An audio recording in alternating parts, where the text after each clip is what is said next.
Ladies and gentlemen, happy Easter to everybody. I should have a live stream at 9 p.m. Pacific time tonight. We had a great live stream yesterday evening. So be here at 9 p.m. Pacific time tonight. There should be a live stream. And I'll be trying to do more live streams and interviews coming up on this channel. Happy Easter to everybody. Hope you're having a wonderful day. Trump lawyer says he expects to make motion to dismiss charges from Manhattan grand jury indictment. Here's why a conviction will be overturned or dismissed or on appeals, overturned on appeals from the appeals court in New York, or even it could possibly go up to the Supreme Court. The issue here is, I think that's possible, especially if they try to silence President Trump, which would be a huge First Amendment issue, trying to, yet again, Democrats trying to silence their direct political rival who is running against them and defeated them in 2016. Clinton in 2016. Trump defeated Clinton in 2016. So when they try to call him a loser, well, what does that make the people he defeated? And I think Hillary will be the Democratic nominee, and I think it'll be Hillary Clinton, Donald Trump in 2024. But here, quote, whether you send, actually here, and you have a situation where this is one of his attorneys, Donald Trump's attorneys, and you have a situation where, the federal government, the FEC, which governs federal campaign laws, said there's no violation here, yet somehow a state prosecutor has taken a misdemeanor and tried to cobble together to make it a felony by alleging a violation of federal campaign laws. And the FEC said that doesn't exist. Could you imagine trying to, fabricate a felony with Hunter's laptop? There are numerous felonies there, even in the photos, that have nothing to do with financial crimes. Even the most staunch, passionate, idealistic, morally superior, highly educated, brilliant liberal Democrat just shrugs their shoulders and says, oh, so what, kickbacks? That's worse than anything Trump has ever been accused of, which he was kind of accused of that being an operative of another country, doing the bidding of another country. Here you have kickbacks, and here you have arrangements where money's flowing into the Bidens and then foreign policy is being altered. Or there's a promise of foreign policy or influence being given. Because there's one email, how can you use your influence on the company's behalf, sent to Hunter.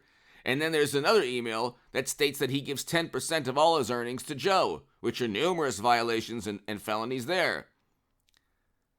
And then you have 150 financial transactions to the tune of hundreds of millions of dollars in shell companies with Hunter and Joe and everyone around them working with, and accepting money from fronts for foreign intelligence agencies.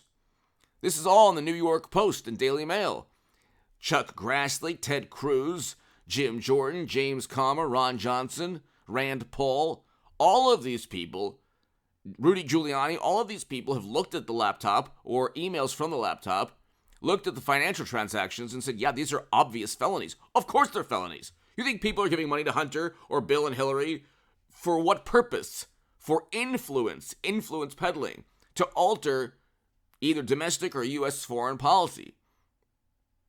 And you see Joe forced out a prosecutor right when he got money, right when you have an email saying, how can you use your influence on the company's behalf? Even whether that email was before or after, the Democrats then say, well, there's no evidence there.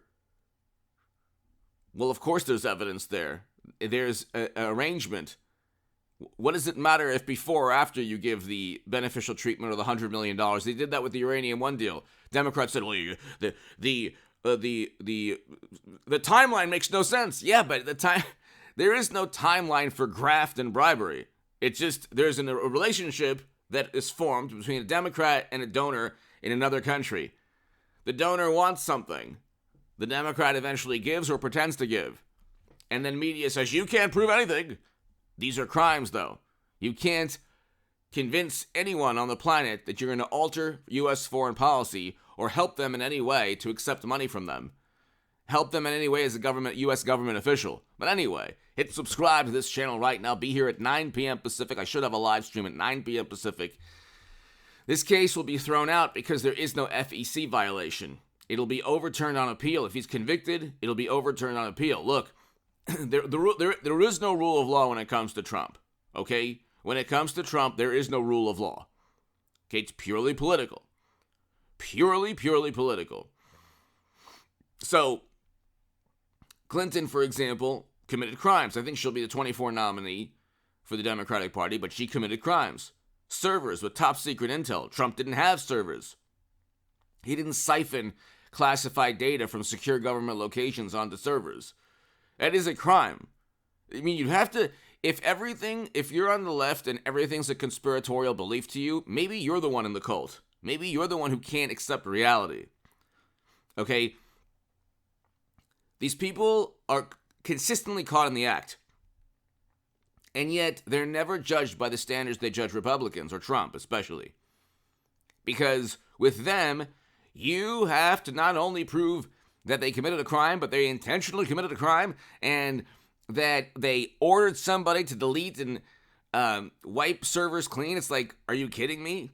You have a team of people who are transferring, I don't know how, nobody knows how. The Honorable James Comey must know how.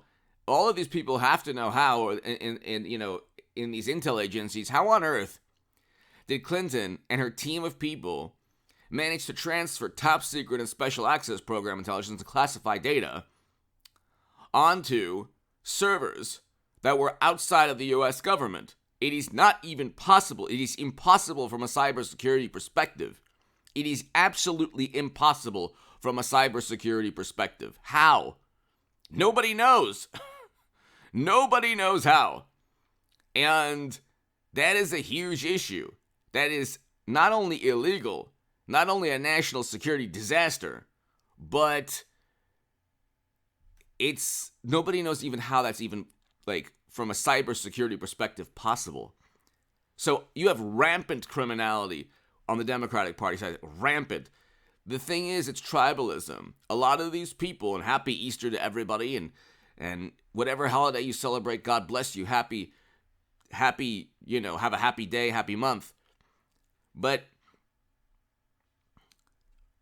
for most of humanity, there's a belief in God, a belief in a religion. Now, religions can be corrupted by people who manipulate, people who condemn and judge, people, let's say, who won't let you fall in love with somebody that you love. Okay. We're seeing that with atheists whose religion now, who have decided that, well, they don't believe in God, but they're going to do the same things as televangelists without any concept of God, but their concept, so that a lot of the Democratic Party, a lot of the morally superior liberal Democrats, very highly educated, who despise Trump, don't have a concept of God. They don't believe in God. These are basically godless people, which is fine, but don't pretend that you don't worship something. These are people who worship consensus, that it's fabricated to just always bolster what they believe and silence any dissent through a whole variety of means. These are people who believe in consensus, groupthink. Their God, the God of a great many Democrats, is just social acceptance. If, God forbid, you told somebody to do something completely irrational or believe something completely irrational, they'll do it just not to be called a bigot. Even though them believing in something completely irrational has nothing to do with bigotry. The religion of a morally superior, highly educated, liberal Democrat who happens to be an atheist almost always is despising Trump, agreeing with people at dinner parties, feeling accepted, and shunning and disowning friends and family who vote Trump or disagree with them. It is a religion. They derive spiritual sustenance, a great many morally superior Democrats, from believing that Trump is the embodiment of criminality, as they actively suppress the truth about rampant criminality on their political side. It's become a religion for them. So every indictment of Trump is a holiday. Remember that. For Democrats, every indictment of Trump is like a holiday. Give me your thoughts below. Hit subscribe right now.